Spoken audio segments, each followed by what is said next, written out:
Nós vamos entrar para a ministração da palavra do Senhor. Acho que os irmãos têm acompanhado.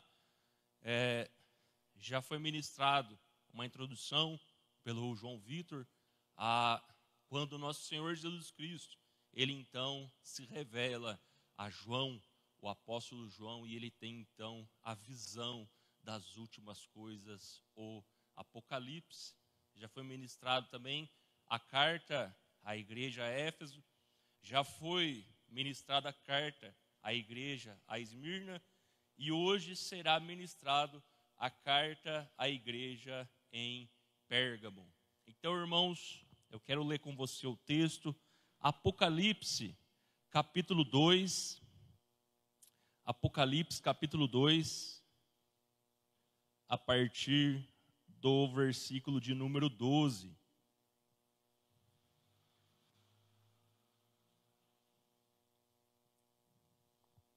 Apocalipse, capítulo 2, versículo 12. A palavra do Senhor diz assim para nós: ao anjo da igreja em Pérgamo escreve: estas coisas diz aquele que tem a espada afiada de 2 gumes. Conheço o lugar em que habitas, onde está o trono de Satanás, e que conservas o meu nome, e não negaste a minha fé, ainda nos dias de Antipas, minha testemunha, meu fiel, o qual foi morto entre vós, onde Satanás habita. Tenho, todavia, contra ti algumas coisas, pois que tens aí os que sustentam a doutrina de Balaão, o qual ensinava a Balaque a armar ciladas diante dos filhos de Israel, para comerem coisas sacrificadas aos ídolos e praticarem a prostituição. Outros sim, também tu tens o que, da mesma forma, sustentam a doutrina dos nicolaítas. Portanto, arrepende-te, e se não, venho a ti sem demora, e contra eles pelejarei com a espada da minha boca. Quem tem ouvidos, ouça o que o Espírito diz às igrejas. Ao vencedor, dar-lhe-ei do maná escondido, bem como lhe darei uma pedrinha branca, e sobre essa pedrinha escrito um novo nome, o qual ninguém conhece, exceto aquele que o recebe. Oremos. Ó Santo Deus, somos gratos a Ti, ó Pai, por este momento, Pai. Momento ao qual, Senhor, a Tua palavra, Senhor, vem de encontro a nós, ó Pai. Enquanto a Tua palavra, Senhor, entra pelos nossos ouvidos, mas que ela não permaneça só ali, Pai. Antes ela traga luz ao nosso entendimento, antes ela desça em nosso coração e ali, Pai, ela venha de encontro aos nossos desejos, ela vem de encontro, ó Pai, tudo aquilo que temos dentro de nós, ó Pai, que ela venha, Senhor, de encontro à nossa alma, que ela ilumine, Senhor, tudo aquilo que somos, ó Pai, que nada neste momento permaneça em oculto diante da Tua verdade. Ó Pai, que o Senhor venha nos santificar na Tua verdade, Senhor, e a Tua palavra é a verdade, ó Pai. A Tua palavra não volta vazia, Senhor, ela cumpre os seus propósitos, ó Senhor, para a honra e glória do Teu santo nome. Amém. Louvado seja Deus. Irmãos, a igreja que estava em Pérgamo era uma igreja que se orgulhava muito do seu conhecimento. Era uma igreja, irmãos, ou melhor dizendo, uma cidade aonde todo conhecimento reinava. Ali havia inúmeros debates filosóficos da lei, e era uma cidade de encontro de muitos homens sábios, judeus, romanos, gregos e de nações vizinhas. Essa cidade, irmãos, ela mantém essa informação histórica porque ali há relatos que na sua época existia a segunda maior biblioteca do mundo. Quem já ouviu falar da maior biblioteca do mundo? Alexandria, onde dizem que existia todo o conhecimento do mundo e se perdeu. Então, Pérgamo tinha a segunda maior biblioteca do mundo. Daí, irmãos, também tinha uma escola muito famosa de medicina na época. Então, era uma cidade que se orgulhava muito do seu conhecimento, do seu saber, porque além de estar na parte do saber, do conhecimento, também era uma cidade com uma escola médica. Hoje em dia, quando a gente quer falar de uma cidade, a gente sempre nota esses pontos.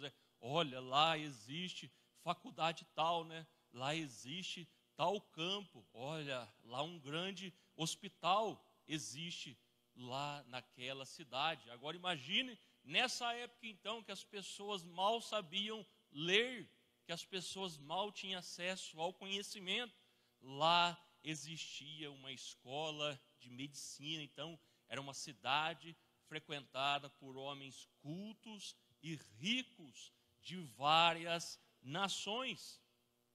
Pérgamo foi uma cidade que ela foi privada do papel da sua época, o papiro.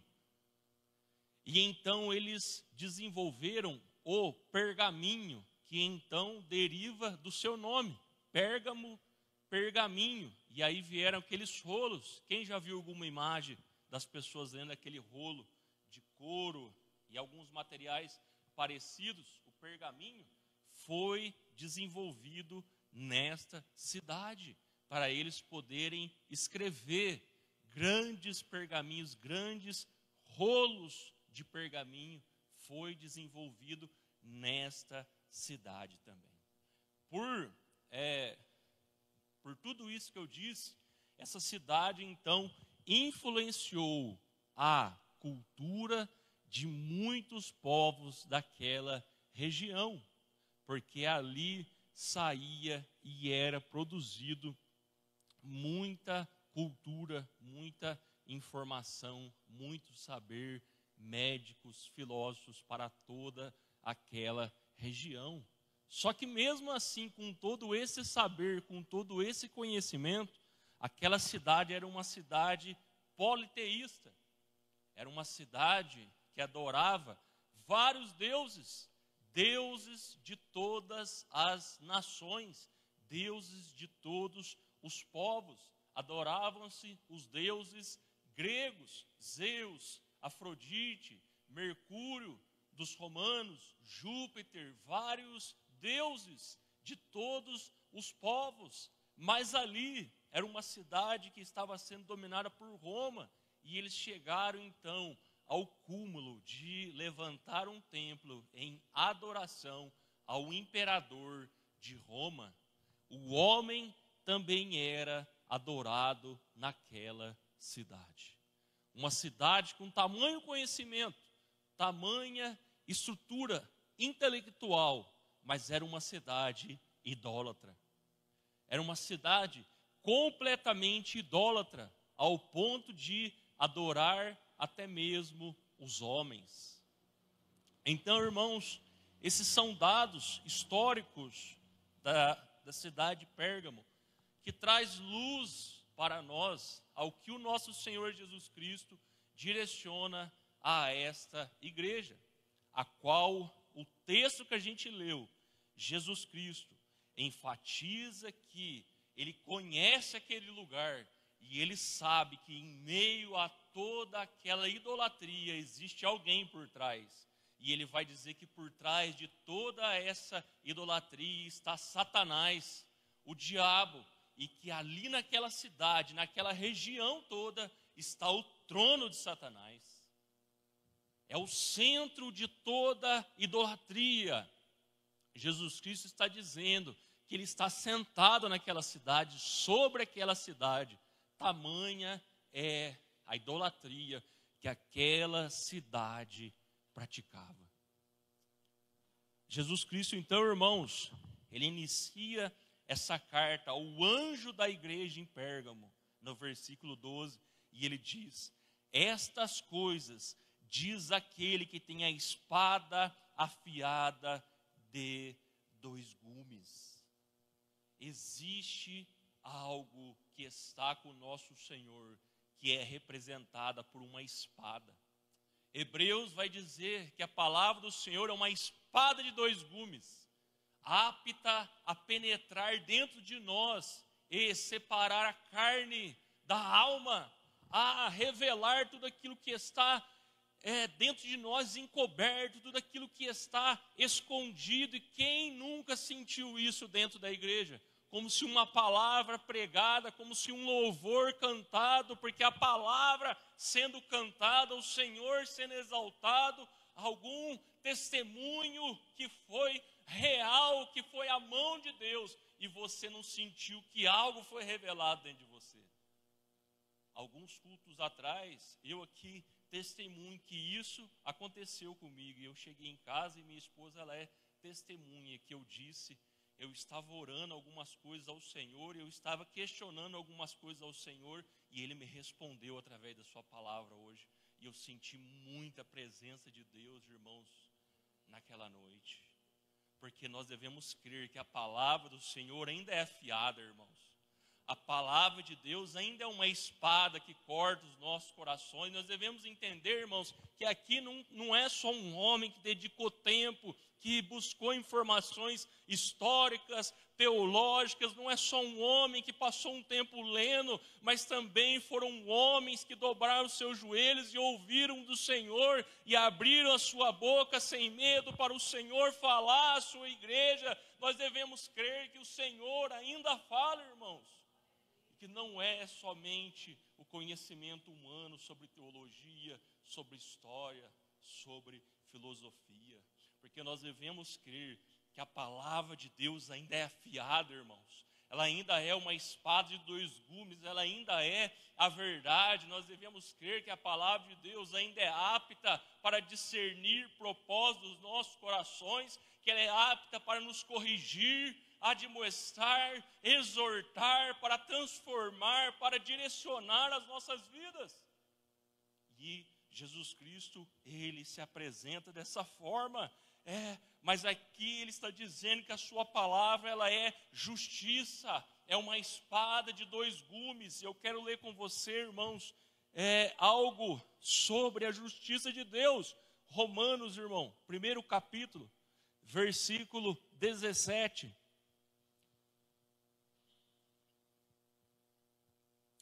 Visto que a justiça de Deus se revela no Evangelho. Aonde que a justiça de Deus se revela? No Evangelho, na pregação que Jesus Cristo veio ao mundo enviado por Deus. Ele suportou os nossos pecados, as nossas dores, as nossas enfermidades, subiu na cruz e lá Ele morreu, mas Ele ressuscitou e voltará para nos buscar.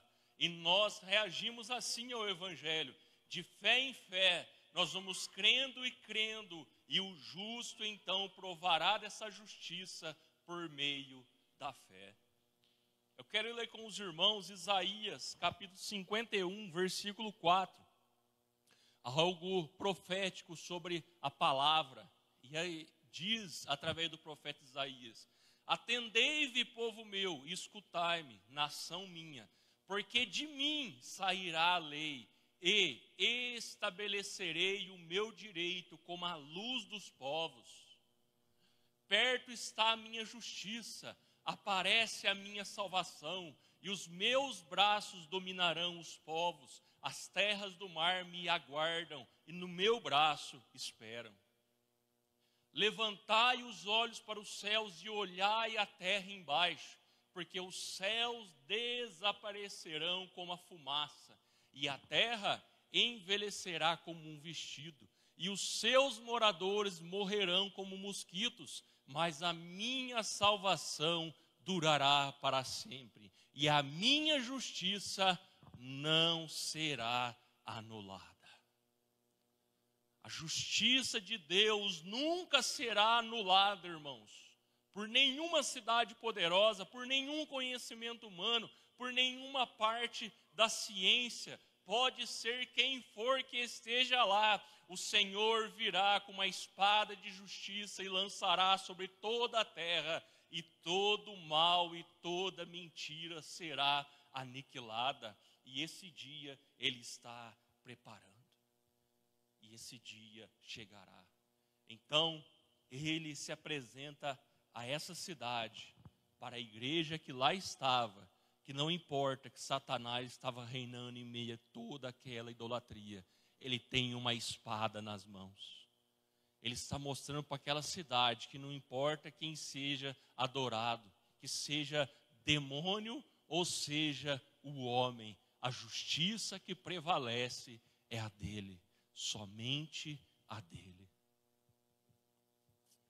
Então, o nosso Senhor, Ele vai dizer: conheço o lugar em que vocês habitam, onde está o trono de Satanás, e que conservas o meu nome, e não negaste a minha fé, ainda nos dias de Antipas, minha testemunha, meu fiel, a qual foi morto entre vós, onde Satanás habita. Irmãos, isso é muito interessante, e eu quero começar primeiro falando sobre Antipas. Foi um seguidor de Jesus Cristo, e ele também foi um mártir nessa cidade. Ele pregou Jesus Cristo, ainda que foi lhe custado a vida. Ele anunciou Jesus Cristo até o seu último suspiro de vida. Quinta-feira eu disse sobre isso aqui, porque foi ministrado sobre a igreja de Esmirna, e foi me dada a honra de ministrar sobre a igreja de Esmirna. E lá o Senhor também alerta a igreja que Satanás tinha uma obra contra eles. Jesus Cristo vai dizer: olha, o diabo está prestes a lançar alguns de vós na prisão por 10 dias, mas sejam fiéis até a morte. É o pedido do nosso Senhor Jesus Cristo. Irmãos, eu creio que se Jesus Cristo falasse para nós aqui, um exemplo que todo mundo usa, e eu quero me dar o direito de usar isso também. Se o Senhor pedisse a você: ser fiel a mim e não perca um culto, será que a gente ia conseguir cumprir isso? E agora, se o Senhor falasse a você: ser fiel a mim até a morte, será que todos nós obedeceríamos isso? Porque se custa o nosso tempo, já é difícil ser cristão, não é? Se custa os nossos recursos, se dói no bolso, muitas pessoas já começam a ficar com o pé atrás na fé, não é? Se custa abrir mão dos meus prazeres, já me custa ser evangélico, não é? Ser cristão. Agora, e se custasse a sua vida? Você continuaria sendo fiel a Jesus Cristo? Porque Antipas foi, Estevão foi, que o presbítero André falou a respeito. Antipas foi também. E olha só na onde Jesus Cristo enfatiza isso. Aonde Satanás habita, na cidade de Pérgamo. Ali foi derramado o sangue de um justo, porque o Senhor fala, ele era fiel. Ele não negou a fé, mesmo na cidade que Satanás habita. Por isso, irmãos, nós devemos fugir de uma geração que está se levantando. Uma geração que desacredita que Satanás se levanta contra a igreja. Uma geração que faz piada a respeito de Satanás. Uma geração que não ora repreendendo a Satanás. Uma geração que faz stand-up das pessoas que falam: está amarrado. Uma geração que faz stand-up quando um crente dobra o seu joelho e inicia uma campanha de jejum e oração para combater o mal na sua casa. Dizem que é tudo coisa da cabeça, que eles não tinham estudo. Mas, irmãos, nós devemos entender que o diabo se levanta contra as pessoas. Agora imagine ainda contra os filhos de Deus. que confrontam ele, que chega com a palavra na casa das pessoas, e a casa está sendo oprimida, a casa está sendo ali escravizada por Satanás, chega você lá semeando a palavra, chega você lá orando na sua casa, você acha que ele não vai falar, opa, está chegando salvação nessa casa, eu tenho que agir contra, está chegando ali misericórdia, está chegando graça, e se isso for concretizado, eu perderei o meu poder sobre aquela pessoa. Você não acredita que Satanás mantém as pessoas cativas, oprimidas e acorrentadas no pecado? Porque foi para isso que o Filho de Deus se manifestou, para desfazer as obras do diabo, irmãos, para libertar os cativos, os oprimidos, para quebrar os grilhões. Para isso nosso Senhor se manifestou. Ah, irmãos, nos lugares que a igreja chega, ela chega arrebentando as portas do inferno. A nossa luta, como diz a palavra, não é contra a carne, contra sangue. É contra quem, irmãos? Principados, potestades, dominadores do ar, espíritos. Irmãos, Satanás se levanta contra relacionamentos. Satanás se levanta contra a família. Satanás se opõe a tudo que é de Deus. Satanás se opõe a toda a criação do Senhor. Satanás é o seu acusador, é o seu adversário. Ele é o mais interessado que você perca a sua fé em Cristo Jesus. É o mais interessado em que você se afaste dos caminhos do Senhor e perceba, irmão, algo. Se não é um dardo inflamado do maligno. Quando as coisas não começam a dar certo na sua casa, qual é o primeiro lugar que você pensa em não vir mais? Porque trabalhar você vai, quando as coisas não estão dando certo. Porque você perdeu o trabalho, meu irmão, como é que você vai comer? Na escola você vai, porque se você não for na escola, você tem que ir lá tendo problema no seu casamento, em todas as áreas da sua vida. Porque se não for, você perde as notas. Mas e na igreja? Por que a gente deixa de vir ao primeiro sinal de problema, de luta e tribulação? Irmão, se a gente deixar de ouvir a palavra de Deus, se a gente deixar de orar um pelos outros, a gente corre o risco de perder a fé. Isso não é importante para nós? Eu digo, irmãos, eu não sou muito fã de usar esses dados de filmes, mas um filme me impactou muito. Eu já disse uma outra vez que é o Quarto de Guerra. Quem já assistiu isso aí? Muito bom, né, irmãos? Ali mostra um relacionamento que estava sendo atacado por quem? Pelo diabo. A mulher estava desanimada, já querendo largar a mão de tudo, não é? Aí ele encontra uma crente. Penso eu que, como zombam hoje, né, as crentes do coque, não é? O esquadrão de Jesus Cristo, não é o que os jovens zoam hoje na internet? Hoje mesmo eu vi um vídeo desse. Ah, quando o diabo vê uma senhora do coque em chinelo de dedo, ele já corre, porque ali é o bope do Senhor. Mas é mesmo, sabe por quê? Porque essas mulheres são fiéis na oração, elas não desistem, é joelho no chão, é jejum, é consagração, ela não se dobra para o mundo, ela se dobra ao Senhor. É aquela pessoa que você chega e conta um problema e ela fala, vamos orar, eu vou orar por você, vem na minha casa, eu vou orar com você, né? Vamos jejuar, vamos entrar em um propósito. Não é aquela pessoa que murmura, é aquela pessoa que ora, é aquela pessoa que inicia o culto, ela está orando, vai no louvor, ela está cantando e orando, a palavra está sendo ministrada, ela está em espírito de oração, ela está o tempo inteiro orando, porque ela conhece o poder de Deus. E o diabo tem medo de quem conhece o poder de Deus, irmãos. E então essa mulher no filme encontra uma mulher dessa e ela começa a orar, e as coisas começam a mudar na casa dela, não é? E eu gosto, irmãos, que a parte que eu mais gostei do filme foi quando a mulher dá risada da cara de Satanás.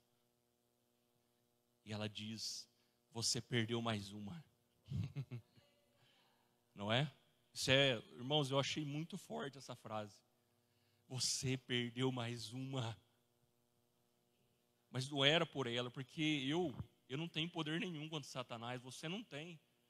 Ninguém que tem, mas Jesus Cristo tem um nome que está acima de todo nome, irmãos. Jesus Cristo tem um nome que todo joelho se dobrará e toda língua confessará que Ele é o Senhor, até mesmo os demônios. Já fizeram isso, não fizeram? Os irmãos conhecem a palavra de Deus. Então entenda que esses homens foram fiéis mesmo em uma cidade onde reinava os espíritos malignos, os demônios tomavam conta daquela cidade. E irmãos, a palavra de Deus nos mostra isso, que nós devemos ser fiéis mesmo aonde o mal reina. Nós cristãos, irmãos, principalmente em ano de eleição, a gente tende a ter uma falsa esperança que a gente escolhendo uma pessoa certa, os caminhos ficarão mais fáceis para nós, não é? A gente fica, olha, se entrasse aquele prefeito cristão, se entrasse aquele presidente cristão, as coisas iam mudar, e eu sinto te decepcionar, porque elas não vão mudar por causa de um homem, de um prefeito, de um presidente. As coisas só vão melhorar quando Jesus Cristo vier nos céus com sua espada, com os santos à sua retaguarda, e ali ele aniquilar todo o mal. E com o sopro da sua boca, ele acabar com tudo. Aí sim reinará a justiça que você busca. Aí sim os corruptos cairão. Aí sim o mal será aniquilado verdadeiramente. Os homens são corruptos.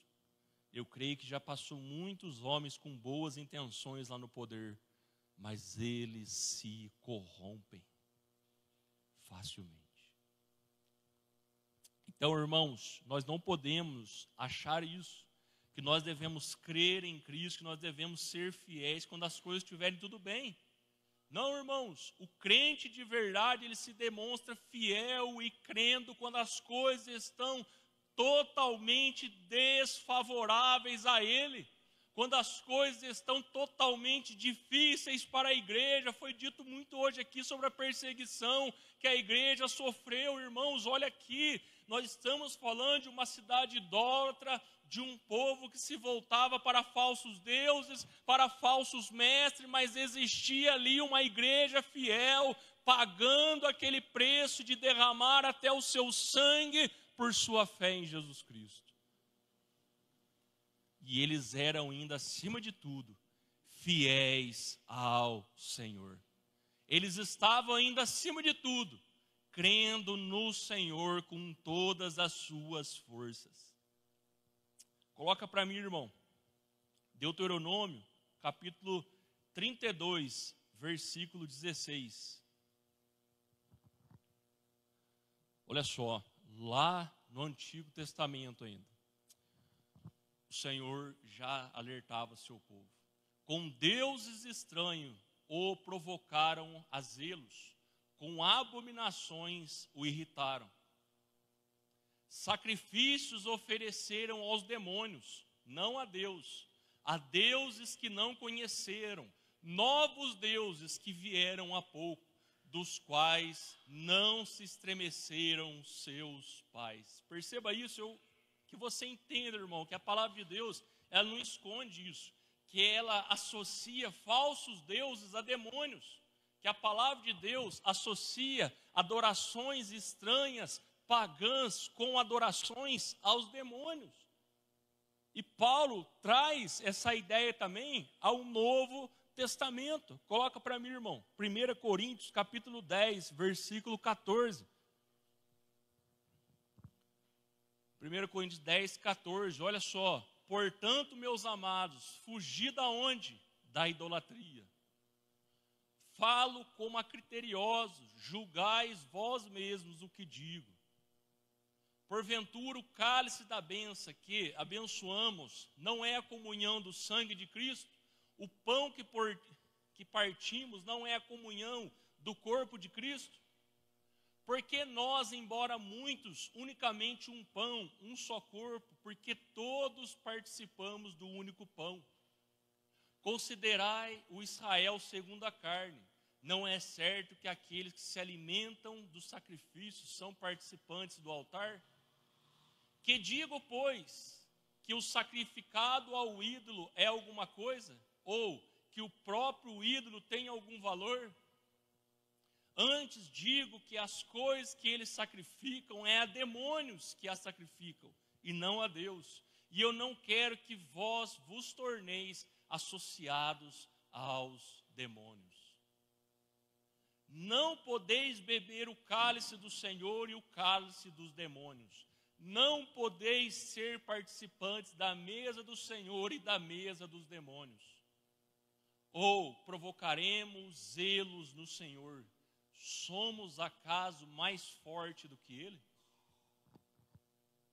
Irmãos, nós não podemos vir aqui participar da ceia do Senhor. Nós não podemos estar aqui comendo da mesa do Senhor, bebendo da mesa do Senhor, declarando a Ele a nossa total devoção, declarando ao Senhor o nosso imenso amor, e quando sairmos daqui, nos associarmos com a idolatria lá fora. É claro que o texto está mencionando sobre comer, mas irmãos, você percebe que por muito tempo a gente está adorando outros deuses lá fora? Que a gente sai da igreja aqui e a gente ainda vai lá fora se envolver com idolatrias, de alguma forma? Porque todas as vezes, irmãos, que alguém lá fora merece mais a tua força do que o Senhor, você trocou o seu Deus. Porque quando algo lá fora demanda mais o seu entendimento do que as coisas de Deus, você trocou o seu Senhor. Porque quando o seu coração está em outro lugar e não nas coisas de Deus, você trocou o seu Senhor. Porque como se deve servir o seu Deus? Foi perguntado. Como se deve amar o seu Deus? De toda a sua força, de todo o seu entendimento, de todo o seu coração, não é? É assim que você deve amar Ele. Agora, quando você está aqui dentro da igreja pensando lá no seu jogador favorito, agora quando você está aqui dentro da igreja e pensando, como será, que hora que vai começar aquele negócio? Eu não posso perder um capítulo. Você já viu isso? Uma geração que não pode perder um capítulo da série, mas facilmente se perde um culto de adoração ao Senhor. Uma geração que troca e barganha facilmente as coisas. Eu não posso deixar de viajar, eu não posso deixar de ir naquele restaurante. As riquezas, os ídolos modernos são riqueza. Tudo aquilo que me proporciona prazer, eu troco por causa do culto. Eu preciso viajar, eu preciso ir comer em restaurantes chiques, eu preciso. E facilmente a gente troca o Senhor por outras coisas.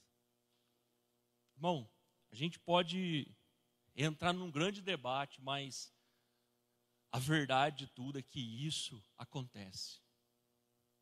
Querendo ou não, isso acontece. Se o culto fosse lá na igreja daquele cantor famoso. Não, você não quer Deus, você quer ver um ídolo. Se o culto fosse com aquele pregador que tem livros escritos. Não, você não quer um culto, você quer um ídolo. Você quer olhar ali e ver um ídolo, alguém poderoso, alguém cheio de sabedoria, alguém que parece que está acima de você, mas não, irmão. Quando a gente sobe aqui, a gente não tem que ver um homem acima de nós, a gente tem que ver Jesus Cristo acima de todos, sendo exaltado. A gente tem que ver aqui uma pessoa de coração quebrantado, que não chama a pregação para Ele, que não chama o louvor para Ele, mas apronta para Jesus Cristo. Eu estou aqui, mas o exaltado é Ele. Eu estou aqui, mas a glória é dEle. Eu estou aqui, mas a sabedoria não é minha, é a palavra dEle. É a salvação para vocês, é o pão que mata a fome, é a água que sacia a sede, é o bálsamo que traz a cura. E vem de Jesus Cristo. A igreja tem os seus ídolos modernos, irmãos. Tome cuidado com isso. Talvez a gente não vai sair daqui e frequentar terreiros, centros, a gente não vai se curvar a uma imagem. Mas tome cuidado para você não estar se curvando aos homens, porque lembra que a gente deu aqueles dados históricos? A adoração não era só aos demônios, ao imperador também. Lembra que tinha um templo lá para o imperador ser adorado? A gente não pode ter os nossos imperadores modernos também. E adorar eles, e achar que a salvação vem deles, e todas as coisas vêm deles. Então perceba que o Senhor vai muito contra isso, irmãos. Versículo 14, ele vai dizer: tenho todavia contra ti algumas coisas, pois que tens aí os que sustentam a doutrina de Balaão, o qual ensinava a Balaque a armar ciladas diante dos filhos de Israel, para comerem as coisas sacrificadas aos ídolos e praticarem prostituição. Irmãos, quem conhece Balaão? Tenho certeza que você já ouviu falar sobre Balaão. Ele foi um profeta mercenário que foi procurado por um certo rei, a qual ouvia falar de um povo que tinha um Deus poderoso que vinha contra eles e estava então se colocando diante das suas terras. Esse rei ficou com muito medo e ele então contrata Balaão: vai lá, amaldiçoa esse povo, vai lá, qual é o teu preço, eu pago. Profetas mercenários, falsos profetas. Só que a palavra de Deus fala que este homem foi, recebeu o seu pagamento, e enquanto ele estava indo para fazer essa barbaridade, quando ele abria sua boca para amaldiçoar Israel, ele abençoava Israel. Foi assim uma vez, a segunda vez ele foi assim também, e ele novamente, ao invés de amaldiçoar, ele abençoava Israel. A terceira vez ele foi e novamente o rei começou a ficar desesperado: eu paguei você para você amaldiçoar, porque você está abençoando. Eu não posso amaldiçoar quem o Senhor abençoou. Eu não posso falar contra aquele que está sendo guardado pelo Deus de Israel. Só que aí, irmãos, olha só, Balaão era esperto, ele era mercenário, os filhos das trevas são astutos. Ele teve uma ideia: eu não consigo amaldiçoar eles, mas eu posso fazer eles pecarem enquanto Deus deles. Aí sabe o que ele fez? Ele juntou umas mulheres da cidade dele e levou lá para os homens de Israel se deitar com essas mulheres. E sabe o que aconteceu? Veio uma praga sobre Israel e matou muitas pessoas em Israel, porque ele não conseguiu amaldiçoar e jogar feitiços contra Israel, mas ele pôde armar uma situação para o povo pecar contra Deus. E aí o juízo não veio do diabo, veio do próprio Deus contra eles. E a palavra diverte muitas vezes isso, irmãos, sobre os homens que andam segundo Balaão. A palavra de Deus vai falar isso aí na carta de Judas, a palavra de Deus vai falar isso aí na carta de Pedro, sobre aqueles que andam segundo o conselho de Balaão, os profetas mercenários que fazem o povo de Deus pecar, que fazem o povo de Deus errar, que negociam a fé. E quando a gente olha para o nosso tempo, a gente não vê muito disso, irmãos.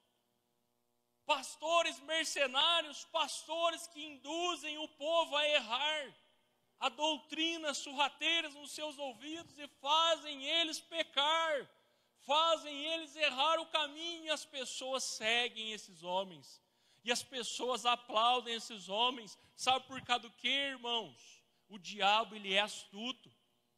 Se o diabo não consegue pegar você da forma que a gente imagina, porque a gente acha, irmãos, a gente tem uma ideia que é assim, que um dia você vai enfrentar o diabo cara a cara, que um dia o diabo ele vai aparecer aqui com um chifre, tridente, pegando fogo, que nem um bode, e você então vai ficar ali: eu repreendo você, Satanás, eu mando você fora daqui, Satanás, em nome do Senhor Jesus Cristo. Que um dia você vai passar uma noite inteira brigando contra ele, mas eu quero dizer a você, você já pode estar enfrentando o diabo na sua vida quando você usa a sua língua para mentir, quando você usa os seus olhos para olhar coisas que desagradam a Deus. Você já pode estar enfrentando o diabo quando vem um desânimo tamanho na sua vida, para você deixar de vir na igreja, uma preguiça que aparece que não sei de onde que você não consegue orar, que você não consegue ler a palavra. Parece que tem uma tonelada nas suas costas, que você fica deitado na cama, mas não consegue dobrar o joelho para orar. Aí você já pode estar enfrentando o diabo na sua casa. E ele não consegue tocar no ungido de Deus, mas ele move as circunstâncias ao seu redor para fazer você pecar, para te afastar de Deus. Lá no trabalho, aquelas pessoas que começam logo, que a gente usa aquele bordão, perdi a benção logo cedo. Não é? Não tem dia que é assim? Perdi a benção. Nossa, lá em casa, uma coisinha de nada, por causa de um pote de margarina, briguei com a minha esposa. Meu Deus, foi feia a coisa. Uma coisa simples, uma palavra mal entendida, briguei com ela. Ali já é o Satanás agindo contra vocês. Balaão tipifica isso, o falso mestre, o falso profeta, o enganador, o que cria ciladas para você pecar contra Deus. E quem é que arma ciladas, irmãos? Quem é que arma armadilhas para você tropeçar na sua fé? Você não acredita mais nisso? Parabéns! Se eu fosse o diabo, eu queria que acontecesse exatamente isso. Um povo que não acredita que ele existe. Porque se você não acredita que ele existe, que ele arma contra você, você não vai orar contra ele, você não vai repreender ele, porque as coisas são naturais, acontecem normais. E são astutos. Talvez o povo de Israel não sabia que era Balaão que tinha mandado as mulheres lá. Mas a palavra de Deus revela isso. Coloca para mim, irmão. Números, capítulo 31, versículo 16. Olha lá, está falando, eis que estas, as mulheres, alguns versículos atrás, por conselho de quem? De Balaão, fizeram prevaricar os filhos de Israel contra o Senhor, no caso de Peor, pelo que houve a praga entre a congregação do Senhor. Está vendo? O conselho de um falso profeta armou uma cilada, uma armadilha, e os filhos de Israel caíram como patinhos nessa armadilha. Foram presa fácil. E ali houve pragas e destruição dentro da congregação do Senhor. É muito sério isso, irmãos.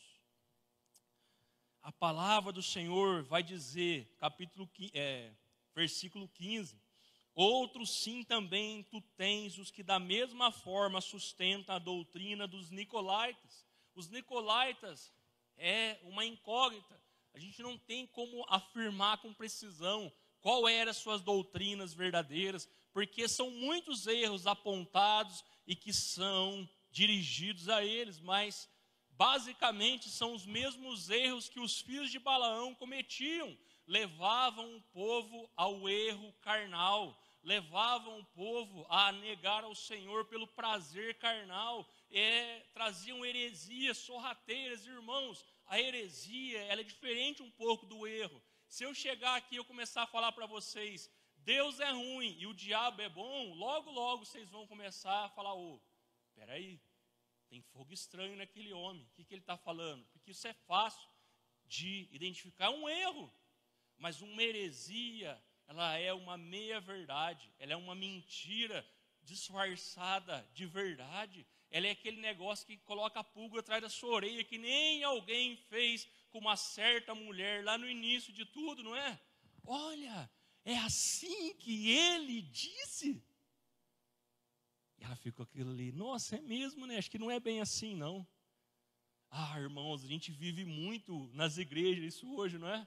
A gente vem aqui, irmão, a gente vem de terno, a gente soa, a gente dobra o joelho para trazer uma doutrina verdadeira, uma palavra do céu, um alerta que o Senhor vai trazer a justiça ao mundo, um alerta que o Senhor é a luz, que Ele sonda o nosso coração, esquadrinha nosso pensamento, que tem muitas coisas que se pratica aí que é errado, que não é certo você viver assim, que não é certo você agir assim com os irmãos. Aí você chega na sua casa e pega o seu celular e os profetas de Balaão e os nicolaítas estão lá e você pensa, acho que não é bem assim não que foi ensinado hoje lá na igreja. Chega lá no serviço e alguém, não é assim não. Não é bem assim não. E assim, a heresia vai adentrando na sua vida. E toda heresia destrói a fé. Toda heresia corrompe os bons costumes. E o Senhor tinha algo contra aqueles homens que se adentravam nessas coisas. O Senhor, quando envia a carta aos Éfesos, no capítulo 2, versículo 6, ele exalta isso em Éfeso, porque ele fala, vocês resistiram às doutrinas dos nicolaítas, mas aqui em Pérgamo, a igreja estava se deixando dominar pelos nicolaítas, pelas práticas erradas, estava deixando a heresia entrar nas suas vidas. Coloca para mim, irmão, carta de Judas, versículo 3. Carta de Judas, versículo 3. Não tem capítulo, irmão, só versículo. Olha só que a palavra de Deus fala. Amados, quando empregava toda diligência em escrever acerca da nossa comum salvação, olha, Judas ele está aqui testemunhando o que aconteceu com ele. Olha, eu estava escrevendo a vocês sobre a comum salvação nossa, era uma carta falando de outra coisa, mas olha o que ele fala, mas foi que me senti obrigado, alguém obrigou ele a corresponder-me convosco, exortando-vos a batalhardes, batalha diligentemente pela fé, que uma vez por todas foi entregue aos santos. Segura aí, irmão. Percebe então que Judas, ele estava lá escrevendo uma carta sobre salvação. Talvez ele escrevia sobre a salvação, mas alguém obrigou ele a escrever para a igreja, lutem pela fé. Lutem sempre pela fé, batalhem pela verdadeira fé, que uma vez foi por todas entregue aos santos. Versículo 4, irmão. Pois certos indivíduos, olha, se introduziram com dissimulação, pessoas dissimuladas, os quais desde muito foram antecipadamente pronunciados para esta condenação. Homens ímpios que transformam em libertinagem a graça de nosso Deus e negam o nosso único, soberano e Senhor Jesus Cristo. Esses são, irmãos, os filhos de Balaão, esses são os nicolaítas que fazem a igreja não enxergar somente aqui neste lugar, somente no meio deles, o único soberano e Senhor Jesus Cristo. Importa que Ele seja o único Senhor, importa que diante dele os reinos se dobrem, os deuses falsos se dobrem, importa que diante dele os nossos prazeres se dobrem, importa que diante dele os nossos desejos se dobrem, importa que o nosso querer se dobre diante dele, porque o que importa em nosso meio, em nossa vida, é que ele seja o único soberano e Senhor Jesus Cristo. Não pode ter mais ninguém ocupando esse lugar da sua cabeça. Nem a sua mulher e nem seu marido. Por mais virtuosa que ela seja, como a minha, ela nunca pode estar no meu coração acima de Jesus Cristo. Nunca. Nem os filhos, mãe. Os filhos são importantes, são herança do Senhor, mas não podem ocupar o seu coração acima do que Jesus Cristo deve ocupar. O seu status social é importante, sim. Eu queria ter, irmãos, muitas coisas. Quem aqui não quer? Só se formos hipócritas para a gente dizer que não, né? Mas o seu desejo pelas coisas dessa vida, por coisas materiais, não podem estar acima de Jesus Cristo ser o único e Senhor soberano do seu coração. O seu time de futebol, você pode gostar do futebol, mas ele não pode ser maior do que a sua vontade de servir e adorar o único e Senhor soberano Jesus Cristo. Entenda isso, irmãos, de uma vez por toda, porque tudo isso que ocupa o seu coração de outra forma é heresia dissimulada que entrou nos seus ouvidos. O Senhor, então, ele vai dizer, irmãos, versículo 16, portanto, arrepende-te, e se não, eu venho a ti sem demora, e contra eles eu pelejarei com a espada da minha boca. Olha só, irmãos, Jesus Cristo está falando, quando eu vim, se vocês não se arrependerem, se esse povo não se arrepender, vocês não vão mais brigar contra o diabo, vocês vão brigar contra mim. E eu tenho a espada na boca, e sabe o que é isso? É a verdade do Senhor, que Jesus Cristo vai trazer de uma vez por todas. Vocês vão brigar com o Senhor, não é com o diabo mais. Ele está dizendo, arrependam-se, porque eu venho sem demora. Ah, irmão, aquele que se constitui amigo do mundo, ele se faz inimigo de Deus. Você quer ser inimigo de Deus? Hebreus vai dizer que aquele que pisou o sangue do Filho de Deus, Hebreus vai dizer que aquele que fez assim no sangue de Deus, calcou os pés, sabe quando você mata uma barata e faz assim, ó, pisa com o calcanhar para ter certeza que ela morreu, calcar, aquele que calcou o sangue do Filho de Deus, você acha que ele vai ficar impune? Aquele que zombou do sangue do Filho de Deus, acha que vai ficar impune. Aquele que ultrajou, que zombou do Espírito Divino do Senhor, acha que vai ficar impune, porque ele diz, horrível coisa é cair nas mãos de um Deus vivo, e para que se cumpra a palavra, a vingança é minha, e eu a retribuirei, diz o Senhor. É dele a vingança, é dele a justiça, e ele vai retribuir a cada um a sua porção. Ah, irmãos, ele virá, mas olha só o que ele diz, quem tem ouvidos, ouça o que o Espírito diz às igrejas.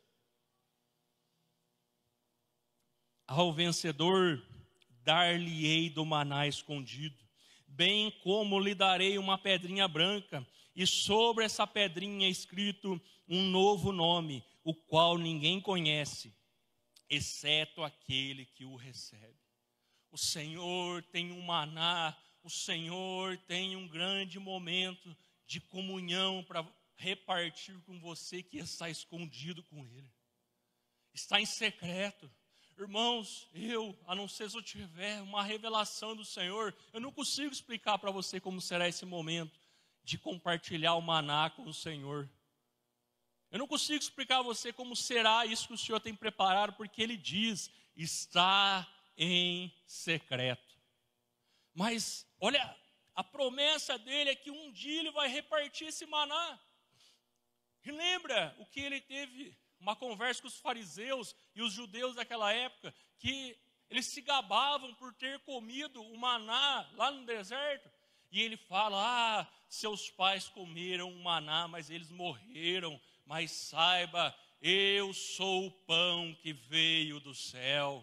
Eu sou o maná verdadeiro enviado para vocês. E o Senhor tem um maná secreto para aqueles que resistirem, para o vencedor. Ora, irmão, só se vence aquele que batalha, só vence aquele que não desiste, só vence aquele que persevera, só vence aquele que dobra os joelhos, só vence aquele que repreende o diabo, só vence aquele que jejua diante do Senhor, que luta, que agarra a sua fé e fala, disso ninguém me tira, nem o diabo tira, eu vou batalhar, mas eu não vou usar a armadura de Saul, eu não vou usar a armadura dos homens, eu vou, sabe como, contra esse diabo, contra esse gigante, eu vou em nome do Senhor dos Exércitos, eu vou em nome do Deus vivo. Por isso nós não devemos temer nada, irmãos. Se você está com seus joelhos dobrados diante do Senhor, confia nele. Irmãos, e ele diz sobre essa pedrinha branca, eu não poderia deixar de falar sobre isso. Essa pedrinha branca, irmãos, aos homens ouvintes dessa época, eles sabiam que significava isso.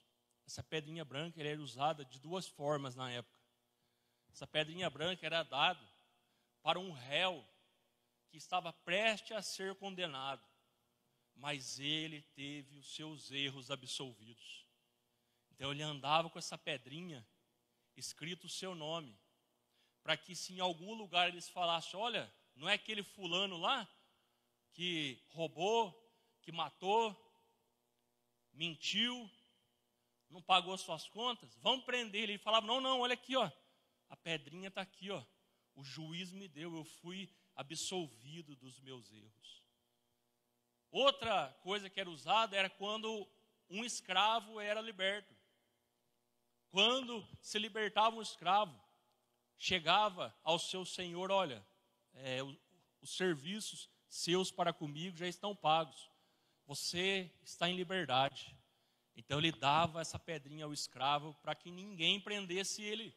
Olha lá o escravo fugitivo de fulano, pega ele. Ele falava, não, é aqui, ó, o meu senhor me deu essa pedrinha branca, eu sou livre. Olha só que interessante, que paralelo que Jesus Cristo faz, não é, irmãos? Porque todos nós aqui éramos escravos de Satanás. Todos nós aqui éramos escravos do pecado, irmãos. O Senhor está dizendo isso à igreja. Ei, resistam ao pecado, resistam ao diabo, porque lá no céu eles vão ver vocês com a pedrinha branca, escrito um nome que eu tenho guardado. Lembre-se, todos aqueles que o Senhor mudou a história, Ele trocou o nome da pessoa, não é? Ele falou, agora você não vai chamar mais Abraão, você será Abraão. Agora você não será mais Jacó, você será agora Israel. O Senhor faz isso conosco também. O nome do rico e pecador lá no céu, Ele trocou meu nome. Lá no livro da vida eu tenho um novo nome diante do Senhor, escrito com o sangue do Cordeiro. E todos um dia verão os crentes em Pérgamos, os crentes aqui em Espírito Santo do Pinhal, e eles vão olhar, ah lá aquele a qual o Senhor libertou ele do pecado, ah lá aquele a qual teve a sua dívida perdoada. Porque essa é a promessa do Senhor. Um dia todos os nossos acusadores, um dia Satanás que acusou você, ele olhará para você e não te reconhecerá mais, porque você estará glorificado junto com o Senhor. Um novo nome, uma nova vida para toda a eternidade junto com o Senhor. Se coloque em pé, irmãos.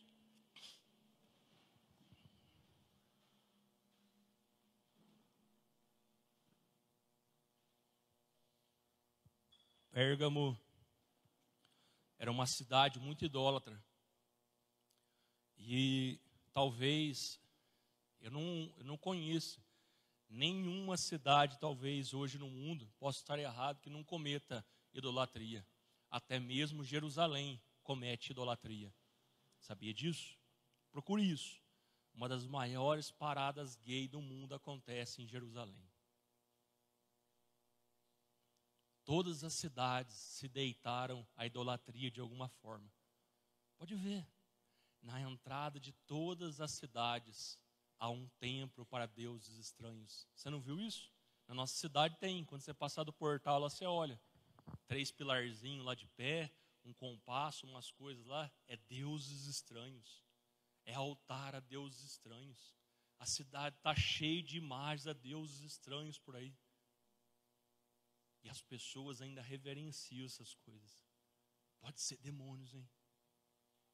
A palavra de Deus fala isso. Está escondido ali para receber adoração. E as pessoas estão achando que está adorando Deus, mas não é. Está adorando demônios. Está seguindo demônios, ensinamento de demônios. Você tem que estar alerta, você tem que estar vigilante. Quinta-feira eu encerrei o culto dizendo isso. Eu quero encerrar dizendo hoje, novo Espírito me leva a dizer isso. Irmão, o diabo é como um leão que ruge à sua volta, esperando um momento de oportunidade para te devorar. Mas o Senhor fala, resista-o firme na fé. Não sei o que está acontecendo na sua vida, não sei o que está acontecendo na sua casa, mas continue crendo no Senhor. Mude as suas armas, para de lutar com a carne, vai lutar com o Espírito. Entrega ao Senhor. Luta essa batalha na fé, para o Senhor transformar as nossas vidas. Gostaria de convidar nosso irmão, presbítero André, para estar aqui na frente.